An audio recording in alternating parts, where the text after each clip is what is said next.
तो 12th class देखो बेटा, जो वह पाठ है पाठ 10, ठीक है, गद्य का जो पहला पाठ है और जो पाठ 10 है वह, ठीक है, आचार्य शुक्ल जी का। ठीक है बेटा, पाठ 10 है यानी काव्य खंड के 5 पाठ हमने कर लिए थे और हमने जो 10वां पाठ है वह आचार्य रामचंद्र शुक्ल जी का वो हमने शुरू कर दिया था।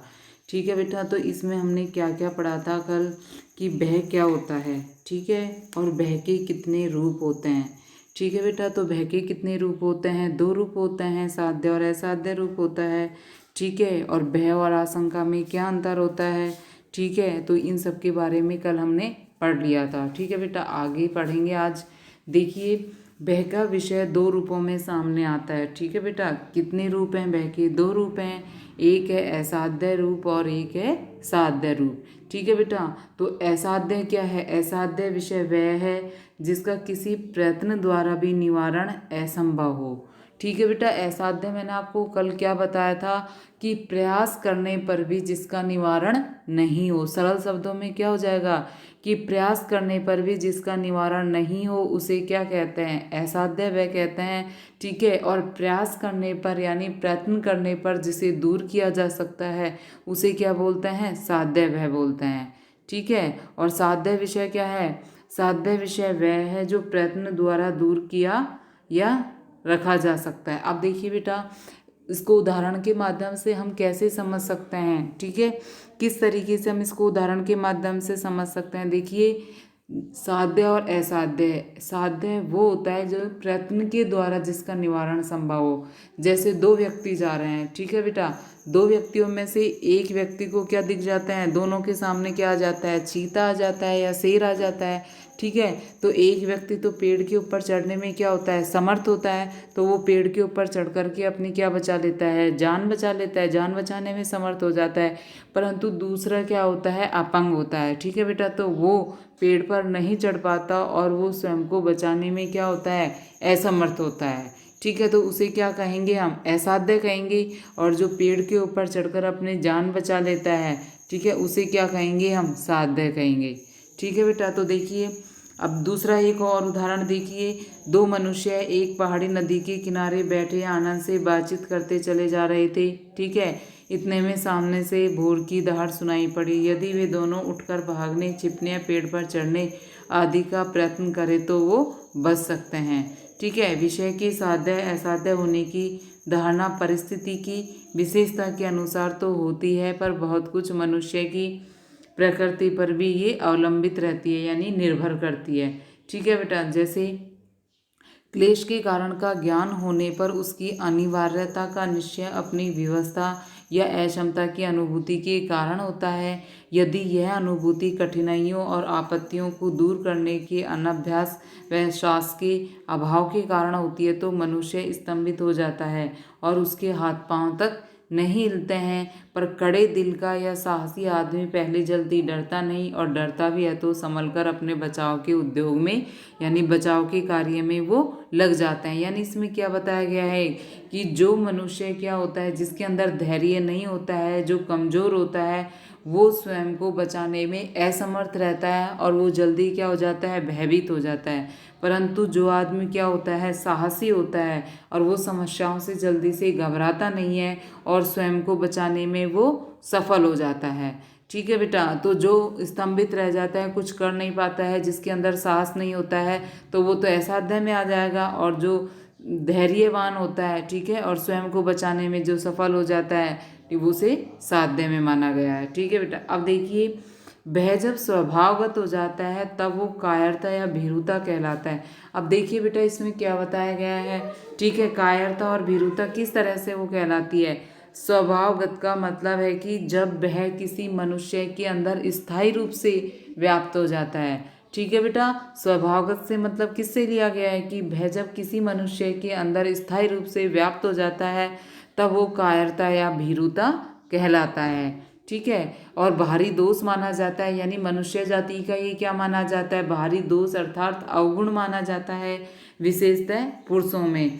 यानी जो क्या माना जाता है कि जो जल्दी भयभीत हो जाता है, जिसके अंदर साहस नहीं होता है, वो सबसे बड़ा मनुष्य का अवगुण माना जाता है। ठीक है बेटा। आगे देखिए, स्त्रियां भीरुता तो उसकी लज्जा के समान ही रसिकों के मनोरंजन की वस्तु रही है। पुरुषों की भीरुता की पूरी क्या होती है, निंदा की जाती है। ऐसा जान पड़ता है कि पुराने जमाने से पुरुषों ने न डरने का ठेका ले रखा है। भीरुता के संयोजक अवयव में कलेश सहने की आवश्यकता और उसकी भक्ति का अविश्वास प्रधान है। भातृ का सामना करने से भागने का अभिप्राय यही होता है कि भागने वाला शारीरिक पीड़ा नहीं सह सकता। ठीक है बेटा, तभी अपनी शक्ति के द्वारा उस पीड़ा से अपनी भक्ति का विश्वास नहीं करता। तो यह तो बहुत पुरानी चाल की भीरुता हुई है। जीवन के और अनेक व्यापारों में भी भीरुता दिखाई देती है। अर्थ हानि के भय से बहुत से व्यापारी कभी कभी किसी विशेष व्यवसाय में हाथ नहीं डालते, परास्त होने के भय से। और बहुत से पंडित कभी कभी शास्त्रार्थ से मुंह चुराते हैं। ठीक है, ये सब बेटा क्यों चुराते हैं, क्योंकि इन्हें हार जाने का क्या रहता है, भय रहता है। ठीक है, क्या रहता है, इन्हें अपने ऊपर विश्वास नहीं होता है, इनके अंदर शक्ति की कमी होती है। ठीक है, तो इनके अंदर क्या होता है, भय रहता है। ठीक है, स्वयं के हार जाने का इनके अंदर भय रहता है। ये धैर्यहीन होते हैं। ठीक है, तो किसको, यानी जो व्यापारी होता है वो तो नए व्यापार में किस लिए हाथ नहीं डालता है कि उससे क्या हो जाएगा, नुकसान हो जाएगा।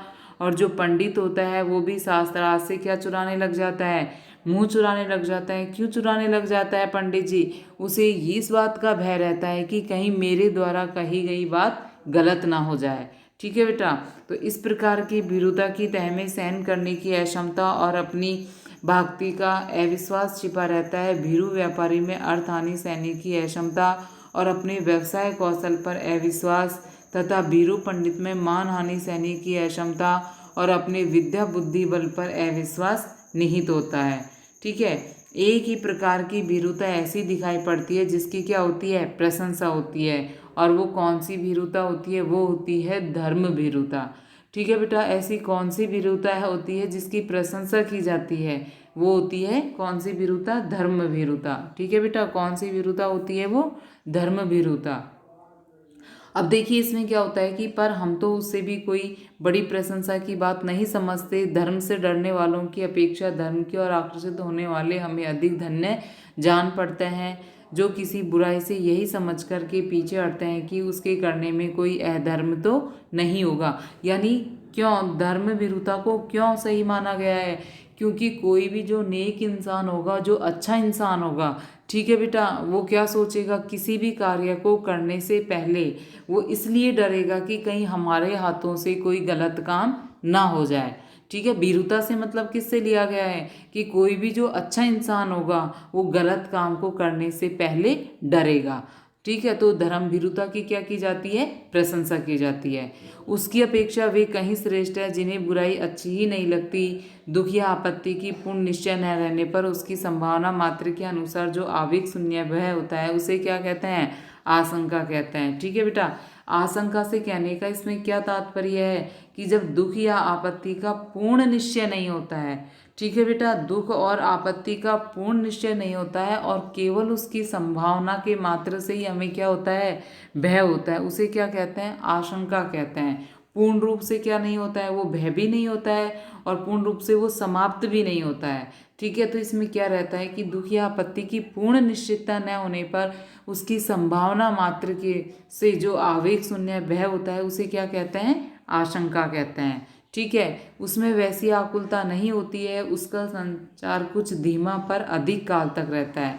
ठीक है, घने जंगल से जाता हुआ यात्री चाहे रास्ते भर इस आशंका में, अब देखिए जो मैंने आपको पहले उदाहरण बताया था, ठीक है, उस उदाहरण के माध्यम से इसे समझिए कि आशंका क्या होती है। ठीक है, तो देखिए घने जंगल से जाता हुआ यात्री चाहे रास्ते पर इस आशंका में रह रहे कि कहीं चीता मिल जाए, पर वहाँ बराबर वो चल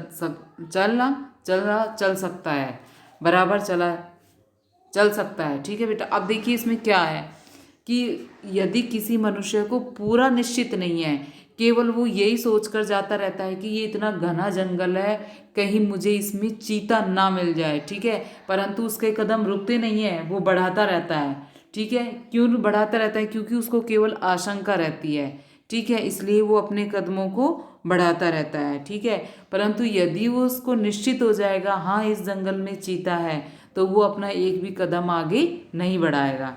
ठीक है। तो देखिए, यदि उसे असली भय हो जाएगा तो वह या तो लौट आएगा या एक पैर भी वो आगे नहीं रखेगा। दुखात्मक भाव में आशंका की वह स्थिति समझनी चाहिए जो सुखात्मक भाव में किसकी होती है, आशा की होती है। ठीक है। अपने द्वारा कोई भयंकर काम किए जाने की कल्पना या भावना मात्र से भी क्षणिक स्तंभ के रूप में इस प्रकार के भय का अनुभव होता है। जैसे कोई किसी से कहे कि इस छत से कूद जाओ, तो कूदना और न कूदना उसके हाथों में होते हुए भी वह कहेगा डर मालूम होता है, पर यह डर भी पूर्ण रूप से भय नहीं है। ठीक है बेटा, क्या कहेगा कि इस छत से, कोई उससे बोलेगा छत से कूदने के लिए, लेकिन छत से कूदना और नहीं कूदना तो व्यक्ति के हाथों में है। ठीक है। ये उसे डर तो लगेगा लेकिन पूर्ण रूप से उसे ये भय नहीं लगेगा। ठीक है। क्रोध या क्रोध का अभाव दुख के कारण पर डाला जाता है। इससे उसके द्वारा दुख का निवारण यदि होता है तो सब दिन के लिए या बहुत दिन के लिए। भय के द्वारा बहुत सी अवस्थाओं में यह बात नहीं हो सकती।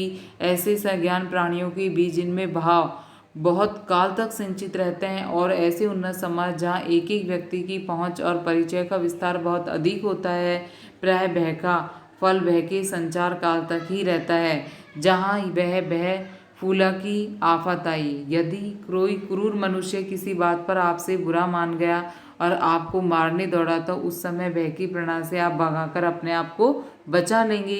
पर संभव है कि उस मनुष्य का क्रोध जो आप पर था उस समय दूर न हो, बल्कि कुछ दिन के लिए बैर के रूप में वो टिक जाए, तो उसके लिए आपके सामने फिर आना कोई बड़ी बात नहीं होगी। प्राणियों की असभ्य दशा में ही भय के से अधिक काम निकलता है, जबकि समाज का ऐसा गहरा संगठन नहीं होता है। बहुत से लोगों को एक दूसरे का पता और उसके विषय में जानकारी रहती हो।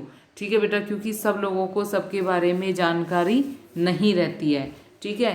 तो जंगली मनुष्य के परिचय का विस्तार बहुत थोड़ा होता है। बहुत सी ऐसी जंगली जातियां अभी भी है जिनमें कोई एक व्यक्ति 20 से 25 से अधिक आदमियों को नहीं जानता है, जो आदिवासी रहते हैं, जो जंगलों में रहते हैं। ठीक है। अतः उसे 10 से 12 कोस पर ही रहने वाला यदि कोई जंगली मिले, मारने दौड़े, तो वह भागकर उससे अपनी रक्षा, ठीक है, उसी समय के लिए नहीं बल्कि सब दिनों से वो कर सकता है। पर सभ्य, उन्नत और विस्तृत समाज में भय के द्वारा स्थायी रक्षा की उतनी संभावना नहीं होती है। इसी से जंगली और असभ्य जातियों में भय अधिक रहता है। इसमें क्या बताया गया है कि जो असभ्य जातियां रहती है, जंगली जातियां रहती है, वो ज़्यादा क्या नहीं करती हैं, ज़्यादा आसपास जाती नहीं है। ठीक है। ज़्यादा दूर तक उनकी पहुंच नहीं होती है, तो वो 10-12 कोस से यदि कोई व्यक्ति उनके वहाँ चल जाते हैं तो वो क्या हो जाते हैं, भयभीत हो जाते हैं, क्योंकि वो उनसे अनजान रहते हैं, अपरिचित रहते हैं। ठीक है बेटा। इसके विपरीत जो शिक्षित हैं, ठीक है, जो शिक्षित हैं और जो अपनी जान पहचान दूर तक रहता है, सबके बारे में जानकारी रखता है, तो वो उतनी जल्दी भयभीत नहीं होते हैं। ठीक है। तो देखिए, इसी से जंगली और असभ्य जातियों में भय अधिक होता है। जिससे वे भयभीत होते हैं उसी को वो श्रेष्ठ मानते हैं और उसी की वो स्तुति करते हैं। उसके देवी देवता भय के प्रभाव से ही कल्पित होते हैं। किसी आपत्ति या दुख से बचने रहने के लिए अधिकतर वे उसकी पूजा करते हैं। अति भय और भयकारक का सम्मान असभ्यता के लक्षण हैं। ठीक है। अब देखिए, इसमें असभ्यता का लक्षण किसको बता दिया गया है, जो अधिक भयभीत रहता है। ठीक है। जो व्यक्ति अधिक भयभीत रहता है उसको क्या कहा गया है, असभ्य कहा गया है। जैसे अशिक्षित होने के कारण अधिकांश भारतवासी भी भय के उपासक हो गए हैं। वे जितना सम्मान एक थानेदार का करते हैं उतना किसी विद्वान का वो नहीं करते हैं। क्यों करते हैं थानेदार का सम्मान, वो भय के कारण। ठीक है बेटा। अब आगे देखिए, चलने फिरने वाले बच्चों में जिनमें भाव देर तक नहीं टिकते, दुख परिहार का ज्ञान या बल नहीं होता है, उसमें भय अधिक होता है। ठीक है बेटा। अब इसमें क्या बताया है कि चलने फिरने वाले बच्चों में जिनमें भाव देर तक नहीं टिकते और दुख का परिहार का ज्ञान और भय बल नहीं होता है, भय उनमें अधिक होता है। यानी कहने का तात्पर्य इसमें क्या बताया गया है कि जो व्यक्ति बाहुबल यानी अपनी भुजाओं के बल पर और बुद्धि के बल पर अपने दुख का निवारण करने में क्या होते हैं, असंभव होते हैं, ऐसे व्यक्तियों में भय अधिक होता है। ठीक है। इनके जो मनुष्य है, ठीक है, जिस प्रकार से मनुष्य क्या हो जाता है, अनेक प्रकार के सुख दुख हैं, आपदा है, इनसे वो जितना अधिक परिचित होगा उतना ही अधिक उसका भय खत्म हो जाएगा। ठीक है बेटा। अब और क्या बताया इसमें कि मानव सभ्यता के विकास के साथ ही भय का परिहार भी क्या हो गया है, आसान हो गया। किस तरह से, जैसे जैसे मानव सभ्यता का विकास होगा, मानव शिक्षित होगा, वैसे वैसे ही भय क्या होता जाएगा, कम होता जाएगा। ठीक है। और भय किसी में भी स्थायी रूप से नहीं बना रहेगा। ठीक है बेटा। और इसमें क्या बताया गया है कि भय के परिहार के बारे में, और इसमें क्या बताया गया है कि किस तरह से जो भय का परिहार होता है। ठीक है बेटा, कि भय के परिहार के बारे में, यानी जिस तरह से, ठीक है, जिस तरह से प्राचीन काल में क्या होता गया था, मानव सभ्यता का क्रम से क्या होता गया था, विकास होता गया था। ठीक है। और आज से 1000 वर्ष पहले भी जिस मार्ग में चलते मानव को जो हिंसक पशुओं के क्या रहता है, आक्रमण का क्या रहता है, उनमें भय रहता है। ठीक है। वहाँ आज ऐसा भय नहीं है। क्यों नहीं है? क्योंकि वहाँ पर अच्छी सड़कें बन गई हैं और घनी आबादी आज वहाँ पर हो गई है। ठीक है बेटा। तो वर्तमान काल में मानव सभ्यता के विकास में, ठीक है, भय की का है वो भय का परिहार इतना नहीं है जितना कि पहले था। ठीक है। अब आगे देखिए, चलने फिरने वाले बच्चों में जिनमें भाव देर तक नहीं टिकते, दुख का परिहार ज्ञान बल नहीं होता है, भय अधिक होता है। बहुत से बच्चे तो किसी अपरिचित आदमी को देखते ही घर के भीतर वो भागते हैं। पशुओं में भी भय अधिक पाया जाता है। अपरिचित के भय में जीवन का कोई गूढ़ रहस्य छिपा जान पड़ता है। प्रत्येक प्राणी भीतरी आंख खुलते ही अपने सामने मानो एक दुख कारण पूर्ण संसार फैला हुआ पाता है, जिसे क्रमशः कुछ अपने ज्ञान बल से, कुछ भाव बल से थोड़ा बहुत सुखमय बनाता चलता है। आगे देखिए, क्लेश और बाधा का ही सामान्य आरोप करते जीवन संसार में पैर रखता है। सुख और आनंद को वह सामान्य का व्यक्तिक्रम समझता है, विरल विशेष मानता है। इस विशेष से सामान्य की ओर जाने का साहस उसे बहुत दिनों तक नहीं होता है। परिचय के उत्तरोत्तर अभ्यास के बल से अपने माता पिता का नित्य दिखाई पड़ने वाले कुछ थोड़े से और लोगों के संबंध में यह धारणा रखता है कि वे मुझे सुख पहुंचाते हैं और वो कष्ट मुझे नहीं पहुंचाएंगे। जिन्हें वह नहीं जानता, जो पहले पहले उसके सामने आता है, यानी सब पहले उसके सामने आते हैं पहली बार, उनके पास वो बेधड़क नहीं जाता है बिल्कुल भी। बिल्कुल अज्ञात वस्तुओं के प्रति वो ऐसा ही करता है। ठीक है बेटा। तो क्या इसमें बताया गया है, ठीक है, किस तरह से जो दुखदान की सभ्यता से जो अंतर है वो किस तरह से बताया गया है कि किस तरह से, किस बल के द्वारा, बुद्धि बल, ज्ञान बल, ठीक है, और किसके आधार पे, पराक्रम के आधार पे किस तरह से भय को दूर किया जा सकता है। ठीक है बेटा। और इसमें क्या बताया गया है कि गुण और जटिल कैसे हो गई हैं, जो दुखदान की विधियां हैं वो गुण और जटिल कैसे हो गई हैं, कि जो शिक्षा सभ्यता है उसका पूरा प्रसार, यानी सारी जगह उसका प्रसार सही तरह से नहीं हुआ है। ठीक है। इस कारण पहले लोग क्या रहते थे, भूत प्रेतों से भयभीत रहते थे। ठीक है। और जो अब जो शिक्षित लोग हैं वो उतने भयभीत नहीं रहते हैं। ठीक है। और क्या आजकल किसका, यानी पशुओं का इतना भय नहीं रहा, पशुओं और जो भूत प्रेत हैं उनका भी इतना भय नहीं रहा, बल्कि जो वर्तमान है, ठीक है, उसमें मनुष्य को मनुष्य से अधिक भय है। ठीक है बेटा। और इसमें क्या बताया गया है कि जो पहले था वो भूतों से भयभीत होते थे, पशुओं से भयभीत होते थे, लेकिन वर्तमान में मनुष्यों को किसका भय लगा रहता है कि कोई झूठा केस उस पर ना कर दे। ठीक है। कानून की आड़ में आकर कोई उनकी जमीन ना छीन ले। ठीक है। गरीबों के शोषण करने का भय इसमें रहता है, रुपए पैसे जबरदस्ती छीनने का वर्तमान में भय रहता है। ठीक है। काला बाजारी करने का इसमें भय रहता है। ठीक है। तो इस तरह से वर्तमान में भय के कारण है। और जो प्राचीन काल है उसमें क्या था, भूत प्रेतों का भय था। ठीक है। और पशुओं का भी उन्हें भय था। ठीक है। तो इन दोनों कालों में इसमें, लेकिन ज्ञान बल जैसे जैसे बढ़ता जाता है वैसे वैसे ये स्थिति कम होती जाती है। ठीक है। अब देखिए आगे, भय की इस वासना का परिहार क्रमशः होता चलता है ज्यों ज्यों वह नाना रूपों में, यानी अनेक रूपों में अभ्यस्त होता जाता है। अनेक रूपों को वो जैसे जैसे जानता रहता है तो उसकी धड़क खुलती जाती है। इस प्रकार अपने ज्ञान बल, हृदय बल और शरीर बल की वृद्धि के साथ वह दुख की छाया मानो हटाता चलता है। अब देखिए बेटा, भय की वासना का जो परिहार है, ठीक है, वो कैसे दूर हो सकता है। इसके 3 सबसे बड़े कारण हैं, ज्ञान बल, हृदय बल और शरीर बल। यानी इन तीनों के द्वारा हम क्या कर सकते हैं, हम भय की वासना का परिहार कर सकते हैं, यानी भय को हम कम कर सकते हैं। किसके माध्यम से, ज्ञान बल, हृदय बल और शरीर बल के माध्यम से।